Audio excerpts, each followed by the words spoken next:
अस्सलाम वालेकुम my dear students, my name is Hasan Raza. उम्मीद करता हूँ आप तमाम स्टूडेंट्स बखैर व आफियत हैं।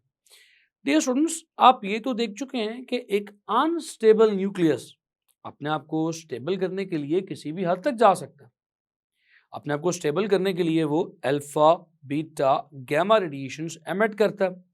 स्टूडेंट्स, इन रेडिएशंस के बाद वो अपने आप को किसी दूसरे न्यूक्लियस में कन्वर्ट करके बदल लेता है। तो डियर स्टूडेंट्स, इसी से अगली बात हमने आज अपने लेक्चर में डिस्कस करनी है। आज हमने डिस्कस करनी है हाफ लाइफ, कि जब ये रेडियो एक्टिव सैंपल खुद को बदल बदल के आधा कर दे तो वो जो वक्त लगेगा इसे आधा होने में, वो वक्त इसकी हाफ लाइफ कहलाएगी। हाफ लाइफ को आप पहले से जानते हैं, हाफ लाइफ को आप डिफाइन कर चुके हैं। हाफ लाइफ है simply defined as the time required by the radioactive sample to decay to its half. इसकी प्रॉपर डेफिनेशन क्या है, कॉन्सेप्ट क्या है, तमाम चीज़ें हम सीखने वाले हैं। लेकिन डियर स्टूडेंट्स, इसको सीखने के लिए आपको चलना पड़ेगा मेरे साथ लाइट बोर्ड की जानिब। तो डियर स्टूडेंट्स, चलिए फिर हाफ लाइफ के ऊपर बात करते हैं। इस हाफ लाइफ के बारे में जैसे कि मैं भी आपको इंट्रोडक्शन में भी बता चुका हूँ, आप पहले से जानते हैं। लेकिन डियर स्टूडेंट्स, हाफ लाइफ को डिस्कस करने से पहले कुछ बेसिक कॉन्सेप्ट्स सीखने बहुत ज़्यादा ज़रूरी हैं कि हम आखिर इस हाफ लाइफ के कॉन्सेप्ट को डिस्कस क्यों करने जा रहे हैं। स्टूडेंट्स, मैं आपको बता चुका हूं कि एक अनस्टेबल रेडियो एक्टिव न्यूक्लियस अपने आप को स्टेबल करने के लिए अल्फा, बीटा और गामा रेडिएशन एमिट करता है। और स्टूडेंट्स, न्यूक्लियर ट्रांसमिटेशन में मैं आपको ये भी बता चुका हूं कि अल्फा और बीटा रेडिएशन एमिट करने से एक न्यूक्लियस वो नहीं रहता जो पहले होता है, वो न्यूक्लियस किसी दूसरे यानी कि डॉटर न्यूक्लियस में कन्वर्ट हो जाता है। यानी कि after alpha and beta decay, after alpha and beta emission, that specific nucleus turns into some other nucleus, वो डिके कर जाता है। इसे डिसइंटीग्रेशन भी कह सकते हैं। डियर स्टूडेंट्स, ये जो डिसइंटीग्रेशन या ये जो डिके का प्रोसेस है, ये मुकम्मल तौर पे स्पॉन्टेनियस है। अब स्पॉन्टेनियस का मतलब क्या, चलिए इस पॉइंट को जरा समझते हैं। स्टूडेंट्स, हम एग्जांपल ले लेते हैं कि हमारे पास लेट से 12 रेडियो एक्टिव मटीरियल के न्यूक्लियाई मौजूद हैं। एक रेडियो एक्टिव सैंपल है जिसके 12 न्यूक्लियाई हमारे पास हैं।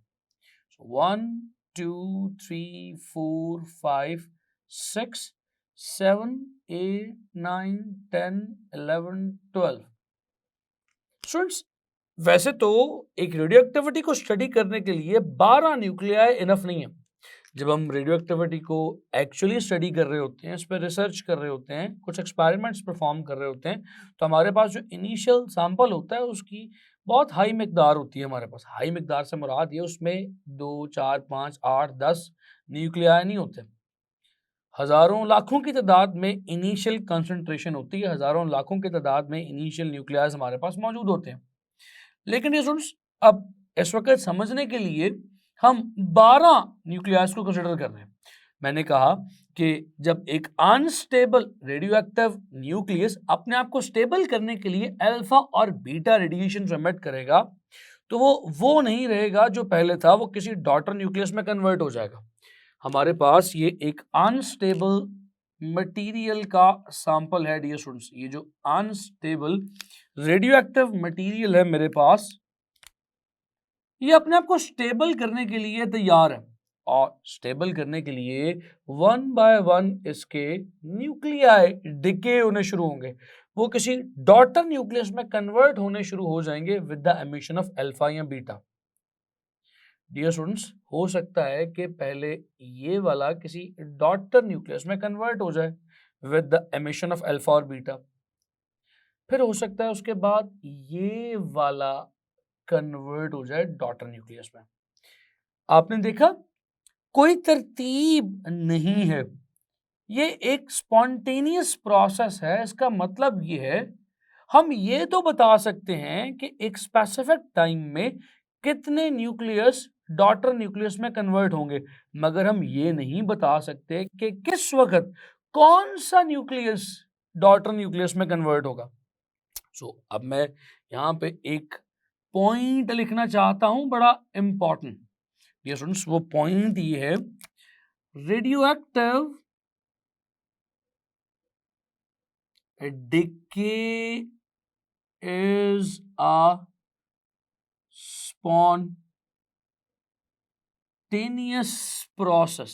ये रेडियोएक्टिव डिके एक स्पॉन्टेनियस प्रोसेस है। अब इस स्पॉन्टेनियस प्रोसेस के मतलब से आप किसी हद तक वाकिफ हो चुके हैं। स्टूडेंट्स इसको मजीद थोड़ा सा समझा देता हूं। स्पॉन्टेनियस प्रोसेस है, मैंने बताया कि हम ये तो बता देंगे कि एक सेकंड में 2 3 4 जितने न्यूक्लियाई डिके हो रहे हैं, लेकिन हम ये नहीं बता सकते, ये प्रेडिक्ट नहीं कर सकते कि किस वक्त कौन सा रेडियोएक्टिव न्यूक्लियाई डिके करेगा। इसकी एग्जांपल समझने के लिए हमारी बुक में भी दी गई है और स्टूडेंट्स को भी आमतौर पे मैं यही एग्जांपल देता हूँ। स्टूडेंट्स एग्जांपल क्या, एग्जांपल कुछ इस तरह से, सपोज कर लीजिए कि मेरे पास एक शहर में तकरीबन को 10,000 के करीब लोग मौजूद हैं। एक छोटा सा शहर है, यहाँ पे 10,000 के करीब लोग मौजूद हैं। अब मैंने ये देखना है कि रोज कितनी अमवात इस शहर में वाक़ई होती हैं, रोज कितने लोग इस शहर में फौत हो जाते हैं। तो ये देखने के लिए मुझे स्टैटिस्टिकल एनालिसिस करना पड़ेगा, बहुत ज़्यादा ऑब्जर्वेशन करनी पड़ेगी। 1 या 2 दिन के बाद मैं कोई फैसला नहीं ले सकता। ऑब्जर्वेशन करने के लिए मैंने काफ़ी वक्त इस शहर को ऑब्जर्व किया, देखा, मुशाहिदा किया। तो मैं एक नतीजे पे पहुंचा कि रोज मुमकिन है कि इस शहर में 5 अमवात हो रही। तो एक लंबे तवील मुतालिया और मुशाहिदे के बाद मैं ये तो कह सकता हूं कि इस शहर में रोज 5 अमवात होती हैं। इसके बारे में मैं कंफर्मेशन से ये बात डिक्लेयर कर सकता हूं। लेकिन इस सारी ऑब्जर्वेशन के बाद भी डियर स्टूडेंट्स मैं ये नहीं कह सकता कि 5 अमवात तो होनी है, लेकिन फलाने रोज इस दिन ये 5 लोग फौत होंगे। सो इसी तरह से एक रेडियो एक्टिव सैंपल में जहां बहुत सारे रेडियो एक्टिव न्यूक्लियाई मौजूद हैं, हम उन तमाम रेडियो एक्टिव न्यूक्लियाई को ऑब्जर्व करते हैं, तो हम देखते हैं कि वो अनस्टेबल रेडियो एक्टिव न्यूक्लियाई अपने आप को स्टेबल करने के लिए डॉटर न्यूक्लियस में कन्वर्ट हो रहे हैं। हम ये काउंट करके बता सकते हैं कि 1 सेकंड में 5 या 10 रेडियो एक्टिव न्यूक्लियाई कन्वर्ट होंगे स्टेबल में या डॉटर में, लेकिन हम ये नहीं बता सकते कि एक के बाद दूसरा कौन है, किसकी बारी है। तो डियर स्टूडेंट्स इसे कहते हैं कि रेडियोएक्टिव डिके एक मुकम्मल तौर पे स्पॉन्टेनियस प्रोसेस है। चलिए इसी रेडियोएक्टिव डिके को थोड़ा सा और आगे ले जाते हैं और देखते हैं क्या होगा आहिस्ता आहिस्ता जब ये मजीद न्यूक्लियाई डिके होने शुरू होंगे। हमने कहा हमारे पास इनिशियल कंसंट्रेशन 12 न्यूक्लियाइज की है, तो एक डिके हुआ, उसके बाद दूसरा डिके हुआ, फिर डियर स्टूडेंट्स थर्ड हो सकता है ये डिके कर जाए, फिर डियर स्टूडेंट्स हो सकता है फोर्थ ये डिके कर जाए, फिफ्थ ये डिके हो सकता है, सिक्स ये डिके होगा। अब जरा रुक जाइए, आपने देखा इनिशियल कंसंट्रेशन आपके पास थी 12 न्यूक्लियस, कुछ वक्त गुजरा, एक के बाद एक करके ये रेडियो एक्टिव न्यूक्लियस डिके होने शुरू हुए और डिके करते करते अब इनिशियल आधा डिके कर चुका है। तो डियर स्टूडेंट्स जितने वक्त में इनिशियल का आधा डिके किया, इस वक्त को हाफ लाइफ टाइम कहते हैं। बस सिंपल सिंपल सी चीजों को लेते चलेंगे, तो चलिए फिर हाफ लाइफ की डेफिनेशन को लिख लेते हैं। सो हाफ लाइफ कौन सा वक्त है, कौन सा टाइम है, हम लिख सकते हैं time in which half of the initial concentration of radioactive nuclei will decay is called half life time. Students ये तो हाफ लाइफ टाइम की डेफिनेशन हमारे पास आ गई, लेकिन कॉन्सेप्ट बहुत आगे तक जाएगा।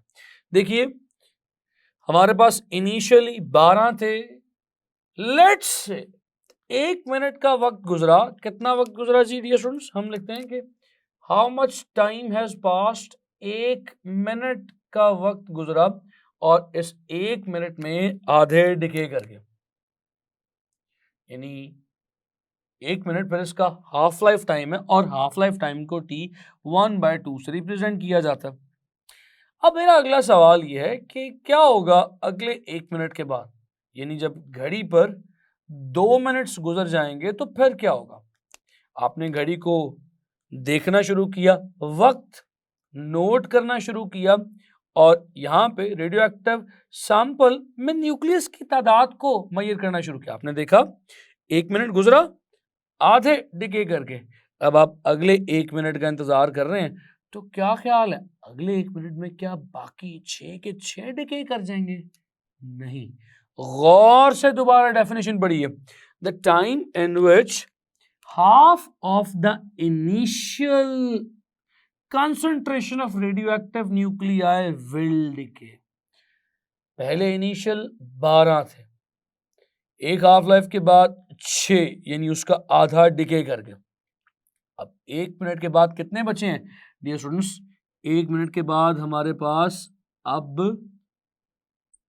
6 बचे हैं। तो अगला 1 मिनट गुजरने के बाद, यानी अगला 1 मिनट से मुराद है कुल मिला के 2 मिनट्स गुजरने के बाद इसका हाफ डिके करेंगे। इसके हाफ में मुमकिन तौर पे हो सकता है ये डिके कर जाए, फिर ये डिके करेगा 2, और हो सकता है फिर उसके बाद ये डिके कर जाए। तो 6 में से फिर से 3 डिके कर गए। अब बचे कितने? इस इनिशियल का, यानी कि 6 का हाफ, यानी 3। तो आप देख रहे हैं कि हर हाफ लाइफ गुजरने के साथ साथ डियर स्टूडेंट्स कितने हाफ जो इनिशियल बच जाते हैं उनका हाफ डिके करते रहते हैं। तो डियर स्टूडेंट्स चलिए फिर देखते हैं कि ये जो डिके होने वाले एटम्स या न्यूक्लियस हैं किस पे डिपेंड करते हैं। आखिर कितने न्यूक्लियस 1 सेकंड में डिके करेंगे, हम ये सारी इंफॉर्मेशन आखिर कैसे हासिल करेंगे?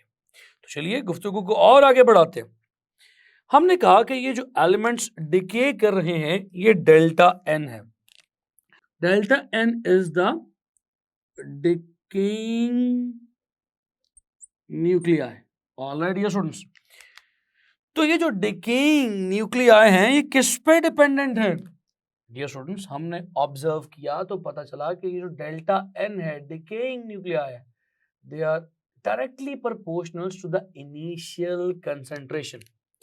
डियर स्टूडेंट्स ये एन नॉट क्या है? चलिए फिर यहाँ पे देख लेते हैं एन नॉट क्या है। डियर स्टूडेंट्स यहाँ पर हमारे पास इनिशियली 12 रेडियो एक्टिव न्यूक्लियाई मौजूद थे। तो डियर स्टूडेंट्स ये N naught initial concentration of radioactive sample है।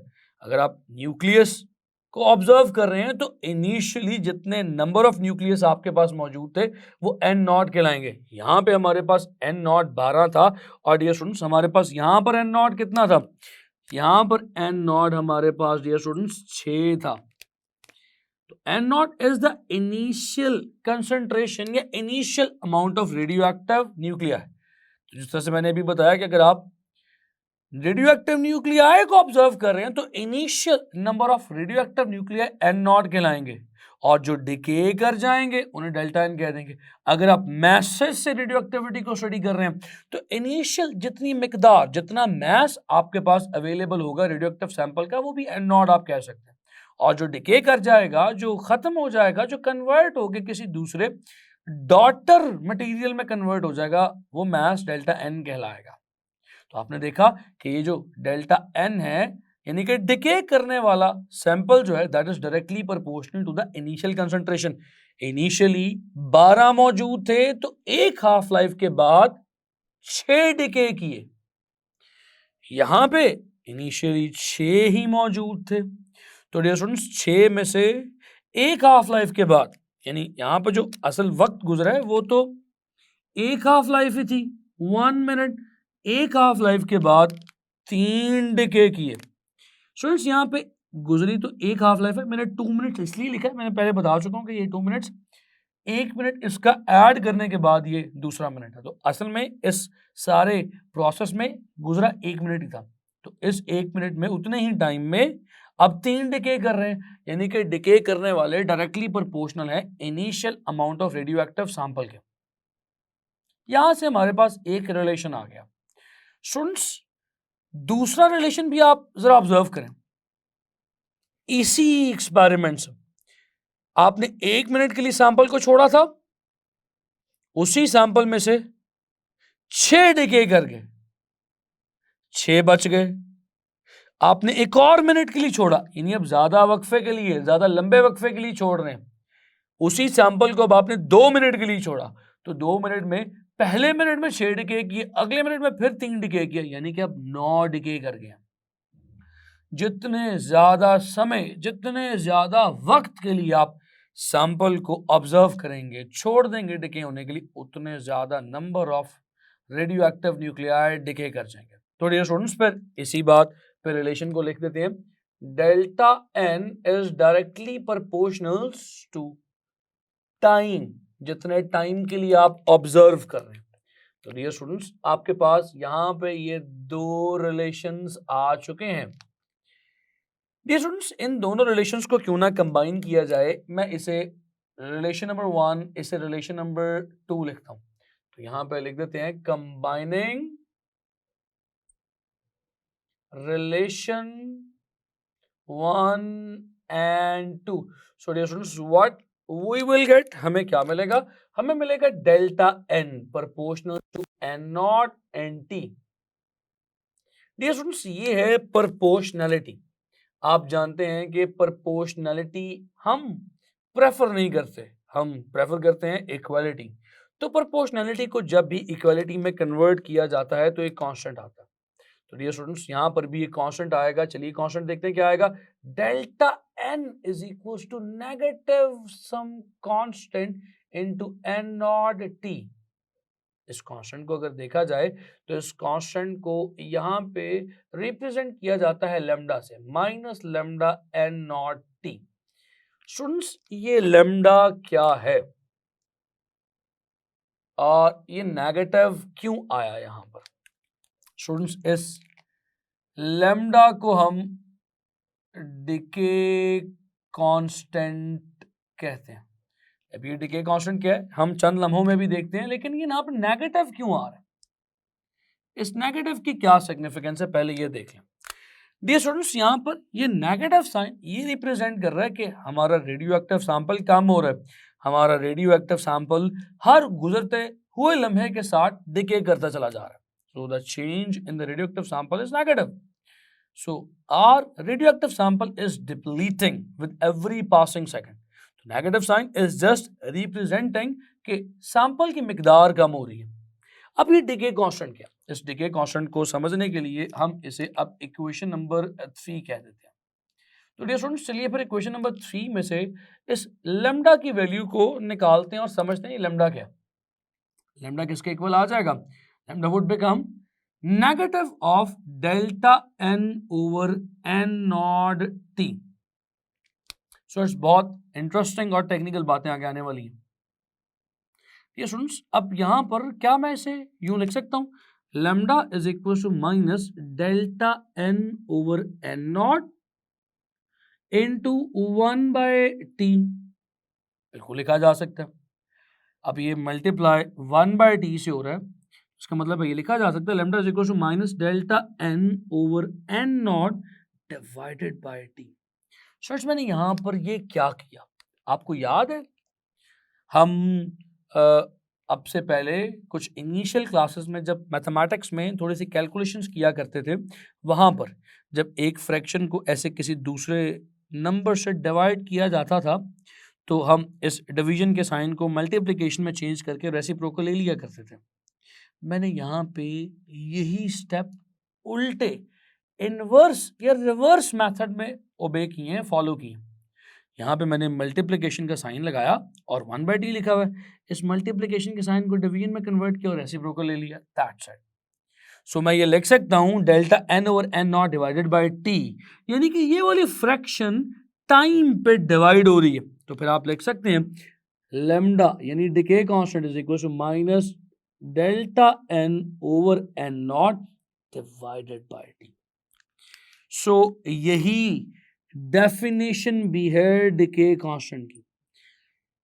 स्टूडेंट्स जब आप फॉर्मूला समझ जाएंगे कि क्या कह रहा है आपको, तो आप फॉर्मूले से ही डेफिनेशंस बना सकेंगे।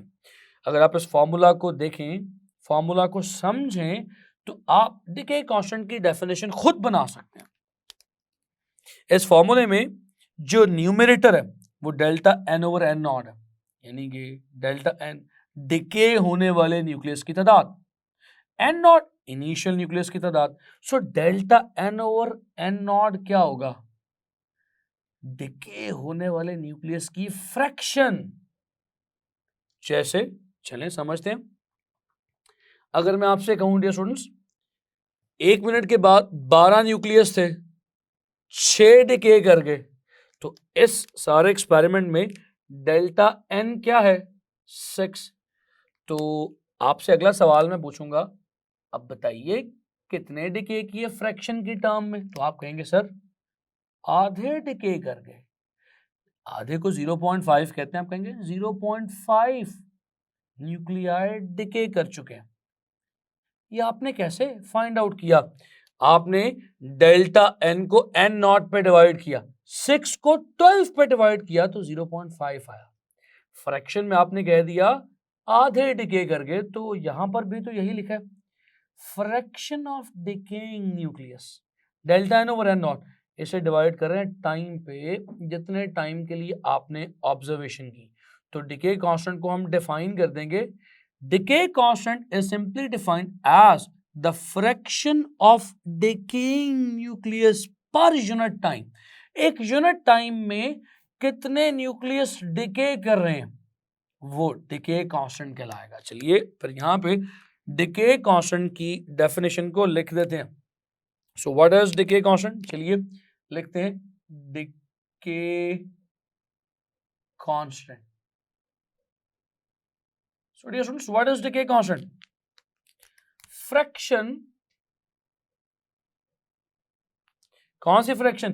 Fraction of decaying nuclei per unit time is called decay constant.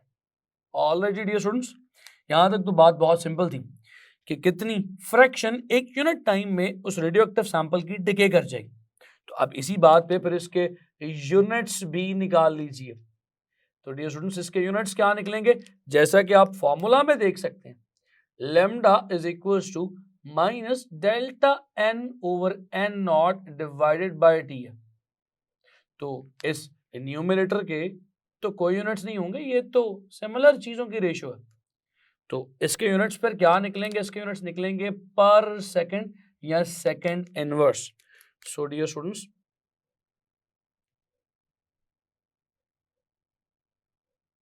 ये हमारे इस डिके कांस्टेंट के यूनिट्स आ जाएंगे। स्टूडेंट्स यहां पर बात अभी खत्म नहीं हुई। सवाल ये पैदा होता है कि हमने डिके कांस्टेंट से आखिर क्या फाइंड आउट किया, डिके कांस्टेंट से हमें क्या पता चलता है, डिके कांस्टेंट हमें क्या इंफॉर्मेशन दे रहा है। चलिए देखते हैं। Information given by decay constant. Dear students हमें इस डिके कांस्टेंट से क्या खास इंफॉर्मेशन मिल रही है, चलिए समझने की कोशिश करते हैं। देखिए डियर स्टूडेंट्स डिके कांस्टेंट क्या है? Fraction of decaying nucleus per unit time. अगर तो डिके कांस्टेंट की वैल्यू ज्यादा हुई तो सैंपल जल्दी जल्दी डिके हो जाएगा, यानी कि एक यूनिट टाइम में एक सेकंड में ज्यादा फ्रैक्शन डिके कर गई, तो उसका मतलब क्या है? सैंपल स्पीड से डिके कर रहा है। इसका मतलब क्या होगा? स्पीड से डिके कर रहा है, जल्दी आधा हो जाएगा। स्पीड से डिके कर रहा है, फटाफट आधा हो जाएगा। इसका मतलब है कि डिके कांस्टेंट जितना बड़ा होगा, डिके की स्पीड उतनी ज्यादा होगी। थोड़े टाइम में सैंपल आधा हो जाएगा, यानी कि हाफ लाइफ टाइम कम होगा। तो डियर स्टूडेंट्स, हमें डिके कांस्टेंट से किसी भी मटेरियल की हाफ लाइफ का अंदाजा हो सकता है। तो अब मैं यहां पर यही बात लिखना चाहता हूं, it give us the information about the half life. It give information about the half life of the radioactive sample। ये हमें हाफ लाइफ का आइडिया दे देता है। सो डियर स्टूडेंट्स, मैंने भी आपको बताया कि जैसे डिके कांस्टेंट की वैल्यू बड़ी हुई तो इसकी हाफ लाइफ सैंपल की छोटी होगी, स्पीड से सैंपल डिके कर जाएगा।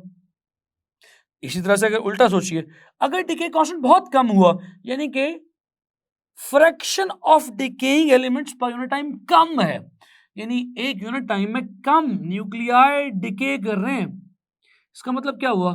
स्लो प्रोसेस है, आहिस्ता आहिस्ता रेडियोएक्टिव सैंपल के न्यूक्लियस डिके कर रहे हैं। तो इसका मतलब क्या हुआ? हाफ लाइफ बहुत ज्यादा होगी, ज्यादा वक्त दरकार होगा सैंपल को आधा होने में। तो डियर स्टूडेंट्स, मैं फिर यहां से एक छोटी सी रिलेशन की फॉर्म में स्टेटमेंट आपके सामने लिखना चाहता हूं। मैं लिख सकता हूं, decay constant is inversely proportional to the half life time of some radioactive nucleus. बिल्कुल दुरुस्त है, लिखा जा सकता है। माय डियर स्टूडेंट्स, अब आप प्रोपोर्शनैलिटी को अगर इक्वालिटी में कन्वर्ट करें तो क्या बनेगा? Lambda is equals to some constant over T1 by 2 आ जाएगा। स्टूडेंट्स, बहुत टेक्निकल बात चल रही है यहां पर। ये जो मेरे पास एक इक्वेशन आई, मैं इसे इक्वेशन नंबर 4 कह देता हूं। सो थर्ड के बाद ये इक्वेशन नंबर 4 बन गई। डियर स्टूडेंट्स, इस इक्वेशन नंबर 4 में कांस्टेंट क्या आएगा? हमने एक्सपेरिमेंटली भी करके देखा और लंबी कैलकुलेशन और डेरिवेशन से भी हमने साबित किया कि इस कांस्टेंट की वैल्यू है 0.693 ओवर T1 by 2। तो यहां से एक फॉर्मूला बन गया, lambda into half life time is equal to 0.693। तो डियर स्टूडेंट्स, इस इक्वेशन से हम किसी भी रेडियोएक्टिव सैंपल की हाफ लाइफ को कैलकुलेट कर सकते हैं अगर हमें उसका डिके कांस्टेंट पता हो, डिके कांस्टेंट का इल्म हो। तो dear students, half life time easily calculate की जा सकती है। तो डियर स्टूडेंट्स, ये डिके कांस्टेंट के बारे में जो खास इंफॉर्मेशन थी वो तो आपने देख ली।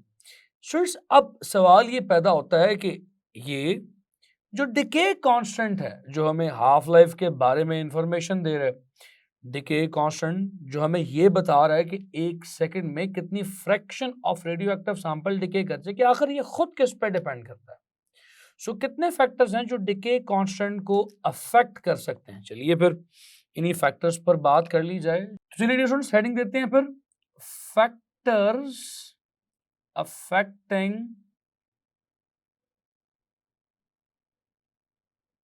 Decay constant. तो कौन कौन से फैक्टर्स हैं डियर स्टूडेंट्स जो किसी भी रेडियोएक्टिव सैंपल के डिके कांस्टेंट को अफेक्ट कर सकते हैं?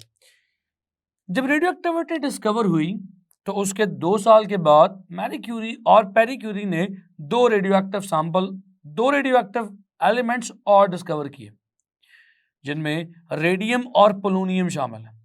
डियर स्टूडेंट्स, उस वक्त शायद ये कॉन्सेप्ट था कि टेम्परेचर और प्रेशर को, यानी एक्सटर्नल पैरामीटर्स को चेंज करने से रेडियोएक्टिव डिके अफेक्ट हो सकता है। रेडियोएक्टिव डिके यानी कि डिके रेट, यानी कि एक सेकंड में जो नंबर ऑफ न्यूक्लियाई डिके कर रहे हैं वो चेंज हो सकता है।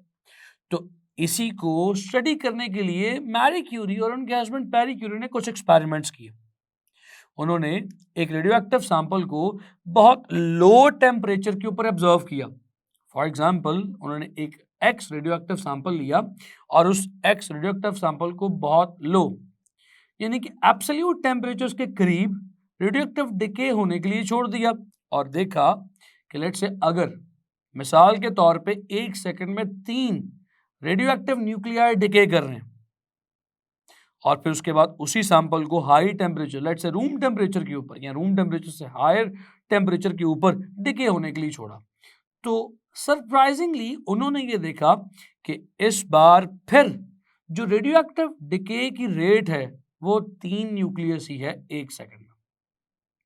तो यहां से ये बात साबित होती है कि जो रेडियोएक्टिव डिके है वो स्पॉन्टेनियस है, वो एक्सटर्नल पैरामीटर्स जैसे कि प्रेशर और टेम्परेचर इन पे डिपेंड नहीं करता। तो डियर स्टूडेंट्स, अगर radioactive decay external parameters like temperature और प्रेशर पे डिपेंड नहीं करता तो क्या डिके कांस्टेंट डिपेंड करेगा? डिके कांस्टेंट भी डिपेंड नहीं करेगा। तो यही बात हम इसी पहले पॉइंट में क्लियर कर देते हैं। Decay constant is independent of external parameters like temperature and pressure। ये टेम्परेचर और पैरामीटर्स जैसे एक्सटर्नल प्रेशर पे बिल्कुल भी डिपेंड नहीं करता। सो टेम्परेचर और प्रेशर पे हमारा डिके कांस्टेंट किसी भी रेडियोएक्टिव सैंपल का डिपेंड नहीं करता। तो फिर डिपेंड किस पे करता है डियर स्टूडेंट्स? ये डिपेंड करता है उस रेडियोएक्टिव सैंपल की नेचर पे। डिफरेंट रेडियोएक्टिव सैंपल्स के लिए डिफरेंट डिके कांस्टेंट्स की वैल्यू हमने देखी है। ये उस सैंपल की अनस्टेबिलिटी पे भी डिपेंड करता है, आप ये कह सकते हैं। तो हम लिख देते हैं it depends on the nature of radioactive sample. ये उस रेडियो एक्टिव सैंपल की नेचर पे डिपेंड करता है। सो डियर स्टूडेंट्स, किस फैक्टर पे ये डिपेंड कर रहा है? नेचर पे डिपेंड कर रहा है, उस रेडियो एक्टिव सैंपल की नेचर पे डिपेंड कर रहा है। तो डियर स्टूडेंट्स, ये तो बात हमारे इस रेडियो एक्टिव डिके कांस्टेंट पे हो गई। तो चलिए फिर थोड़ा सा एक कदम और आगे चलते हैं और मैं आपको एक और इंटरेस्टिंग क्वांटिटी के बारे में थोड़ा सा बताना चाहता हूं। आपने अभी एक इक्वेशन देखी, उस इक्वेशन के मुताबिक आपने देखा delta N is equals to minus lambda N naught into T था। इस इक्वेशन में आपने ये कहा था कि जो डिकेइंग न्यूक्लियाई हैं they are directly proportional to the initial concentration and directly proportional to the time, जितने टाइम के लिए वो ऑब्जर्व किए जा रहे हैं। और जब आपने उस प्रोपोर्शनलिटी को इक्वालिटी में कन्वर्ट किया था तो आपके पास अभी ये इक्वेशन आई थी, हमने चंद लम्हे पहले ये देखी है। डियर स्टूडेंट्स, इस इक्वेशन में डेल्टा एन एक सैंपल में कुछ अरसे के बाद डिके होने वाले रेडियो एक्टिव न्यूक्लियाइज की तादाद है। अगर हम ये देखना चाहते हैं कि कौन सा रेडियो एक्टिव सैंपल कितना ज्यादा रेडियो एक्टिव है तो हमें कैसे पता चलेगा? हमें पता चलेगा कि उस रेडियो एक्टिव सैंपल में 1 सेकंड में कितनी डिसइंटीग्रेशन हो रही है। मेरे पास फॉर एग्जांपल एक सैंपल ए है जिसमें 1 सेकंड में 3 न्यूक्लियाई डिके कर रहे हैं और एक सैंपल बी है जिसमें 1 सेकंड में 50 न्यूक्लियाई डिके करके डॉटर में कन्वर्ट हो रहे हैं। तो ज्यादा रेडियो एक्टिव कौन है? ये सैंपल बी, जिसमें उसी यूनिट टाइम यानी 1 सेकंड में 50 रेडियो एक्टिव न्यूक्लियाई डिके कर रहे हैं। तो मैं ये कहूंगा this sample B is more radioactive. तो इसकी इस प्रॉपर्टी को हम एक्टिविटी कहते हैं।